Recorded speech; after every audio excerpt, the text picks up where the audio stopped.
Olá pessoal, tudo bem com vocês? O tema escolhido para a aula de hoje é a educação à distância, ou para os íntimos, EAD. Vamos lá? A primeira questão que podemos debater é que a EAD não é tão nova quanto parece.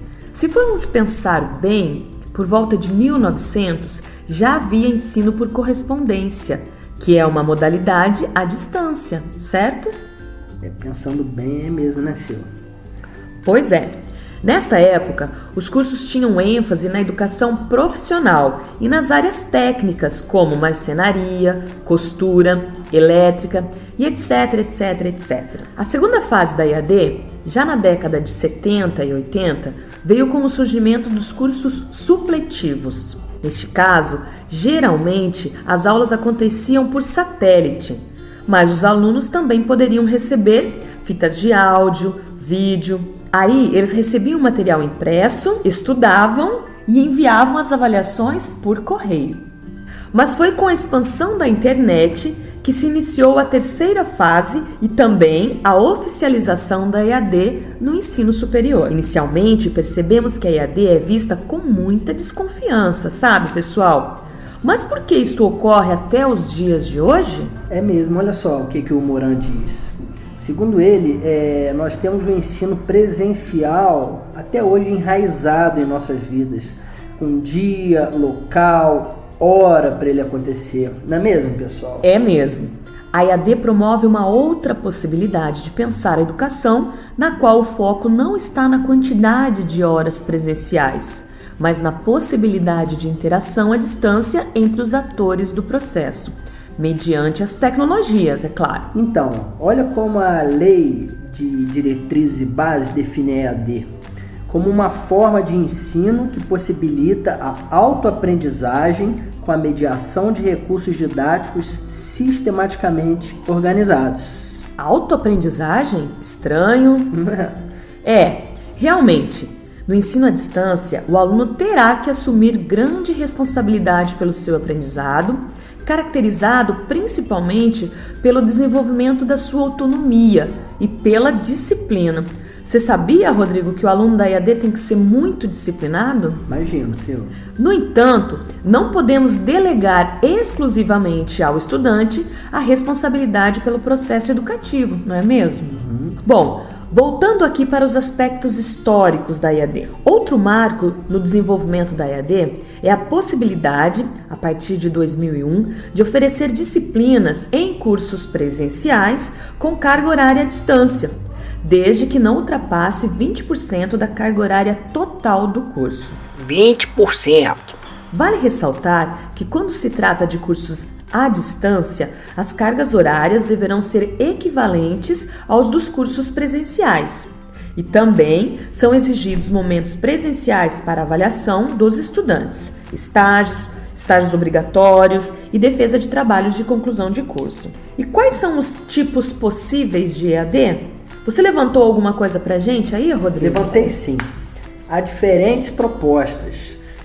Por exemplo, o Valente denominou algumas. A 1 para 1, na qual o material é enviado em formato semelhante a de um livro eletrônico para o estudo individual do aluno. Aí, posteriormente, ele realizará um teste padrão, né? Nesse caso, não tem interação nenhuma com o professor, né? A 1 para muitos, que ocorre como em uma sala normal, em que o professor apresenta atividades que serão desenvolvidas e retornadas pelos alunos. Nessa abordagem, há a possibilidade que os alunos tirem dúvidas com os professores. Né? Então o que diferencia uma abordagem da outra são os níveis de interação entre o professor e seus alunos, né? Ok. Mas com a internet inaugurou-se então um modelo denominado muitos para muitos. Justamente. Na qual a interação acontece de forma mais intensa. Nessa modalidade, além de ocorrer uma relação dos alunos com o professor, há a possibilidade de uma relação entre os próprios alunos. Com certeza, em rede, né? Exatamente. Então, note que nessas três abordagens que são apresentadas pelo Valente, o que diferencia uma da outra é o nível de interação entre os sujeitos ali que estão participando do processo educativo. E também esses modelos também não precisam ser fixos, né? Você pode utilizar uma característica de cada um para criar um novo modelo, por exemplo. Um mix dessas 3 abordagens, digamos assim. Ok. Bom, independente do modelo, da proposta, né, que seja adotada no contexto da educação à distância, há uma questão que é invariável, isso não muda, que são a necessidade dos meios tecnológicos para viabilizar a comunicação. Esses são denominados de AVA, Ambientes Virtuais de Aprendizagem, e se constituem de um cenário onde ocorre a troca e o aprendizado. São esses ambientes que intermediam, né, que fazem a mediação entre os atores e permitem que o conhecimento seja produzido. Eles podem possuir ferramentas assíncronas, como por exemplo, ferramenta fórum, nos quais os alunos e professores deixam, cada um a seu tempo, a sua contribuição, as suas considerações, ou também ferramentas síncronas, como é o caso do chat, em que os usuários estão compartilhando ideias ao mesmo tempo, ou como dizem, em tempo real. Será que tem diferença entre elas? A gente pode analisar isso depois, né? Na nossa disciplina nós vamos experimentar essas diferentes ferramentas. Bem, acreditamos que todas as formas apresentadas são importantes, desde que exista a colaboração entre os participantes. A interação diferencia qualitativamente a natureza da aprendizagem. Desta forma, a interação é diferente da interatividade, certo? Vocês já tinham parado para pensar nisso? Com certeza, Silvana, né? Também consideramos que, da mesma forma como ocorre no ensino presencial, a interação é fundamental. Então não podemos dizer que uma modalidade de ensino é melhor do que a outra, ou podemos? Bem, olhando por esses argumentos, acredito que não. Mas boa parte das críticas em relação à EAD girou em torno da ausência física dos professores. O que você pensa em relação a isso, Silvia? Será que a presença física do professor garante a qualidade da educação, da aprendizagem? A ausência do professor não pode ser compensada justamente por esta interação intensa? Essa é uma boa questão, né? Vamos pensar sobre isso, pessoal, para debater em sala? Ok. Bom, essa interação é considerada algo tão poderoso que Silva afirma que ela dá origem a um novo paradigma comunicacional, que se diferencia da comunicação de massa, na qual meios como a televisão e o rádio transmitiam as mensagens sem que essas pudessem circular e ser debatidas de forma ampla. Desta forma, existem 3 aspectos fundamentais, segundo o próprio Silva, que garantem uma boa interação. 1. Participação colaborativa. 2. O diálogo. 3. A conexão em teia, que garante a ligação com outras redes, articulando novas possibilidades de trocas. Como Paulo Freire já falava, não é no silêncio em que as pessoas se fazem. Nossa, que profundo isso! Bom, justamente, também não pode acontecer em um ambiente de disputa e de guerra. Com certeza. As pessoas têm que buscar um diálogo, né? E a qualidade da aprendizagem está intimamente ligada com a qualidade da comunicação, como já afirmou Skovsmose. Para alguns autores, essas mudanças trazem à tona a exigência de um novo profissional, que, segundo Kensky, precisa agir e ser diferente no espaço virtual. Pois, como a gente viu, este ambiente justamente altera a noção de espaço, de tempo e as possibilidades de comunicação. Mas, Sil, tem uma questão interessante para a gente debater, né? Nós não devemos limitar essa noção de EAD às instituições que oferecem curso à distância. Por exemplo, e se pensarmos essa interação nas organizações, nas redes sociais? É mesmo, é verdade, você tem razão. Embora à primeira vista pareça ser uma terra de ninguém, cada comunidade possui sua própria política de funcionamento. Não seria isso também educação à distância? Só pensarmos as diferenças existentes no comportamento, por exemplo, dos usuários do Facebook, que é uma rede de relacionamentos.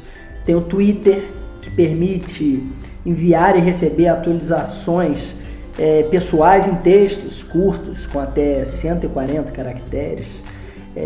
funcionando como um diário, uma espécie de diário, né, digital, divulgando para seus seguidores. Usa até essa expressão, seguidores. Tem o MySpace, que é um serviço de compartilhamento de músicas, com MP3, fotos, blogs e perfis dos usuários. O Instagram, que as pessoas compartilham fotos com uma legenda curta, né? Nossa, quantas possibilidades, quantas mudanças, quanta coisa para pensar, né? Então, aí vai a pergunta que não quer calar. Rufem os tambores. Diante da prática incontrolável da comunicação instantânea e livre em redes sociais, o que cabe à escola ensinar agora? Olha, Rodrigo, isso não é papel da escola somente, mas como as crianças passam boa parte do tempo nela, é imprescindível que ela trabalhe a responsabilidade, o respeito, a criatividade, a automotivação, as habilidades sociais, as habilidades de comunicação, as habilidades políticas, a independência e a autonomia e por aí vai. Com certeza, isso não pode ser deixado só a cargo da escola, né? Exatamente. Tem que ser uma questão social. Isso. Bom, então, Rodrigo, diante desse cenário, como o professor pode se tornar 2.0, assim como no caso da internet? Turbinadão, né? Vamos dizer que tão importante quanto o hardware, o software, também é o people, a peça fundamental nessa estrutura, né? São as pessoas. Tá aí, interessante. É mesmo, podemos pensar que a rede de computadores forma uma espécie de escola sem salas de aula, sem alunos divididos por graus de escolaridade, mas uma escola transformada em um centro cultural, um espaço transformado em um centro cultural. E aí vão ter escolas e escolas. Claro. Então o aprendizado é inevitável, não é mesmo?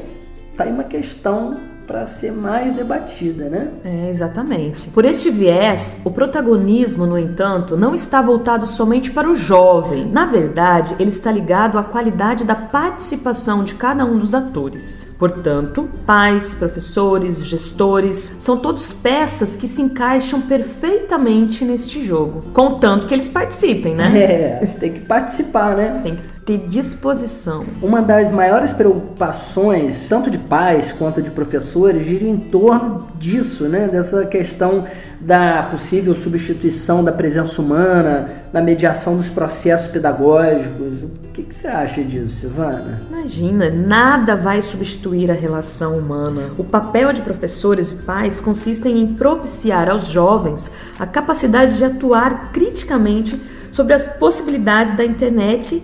E essa questão, invariavelmente, recai sobre a análise individual ou coletiva das pessoas. Então, de que forma todo esse potencial pode ser utilizado para o ensino e para o seu aprendizado?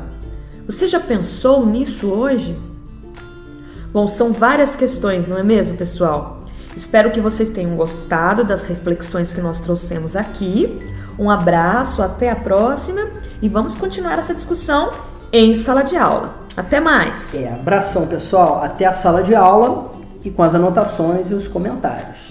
É isso aí. A gente já vai estar em sala, né? Acho que sim. Na verdade, Até a sala de aula. Vou mandar os ônibus.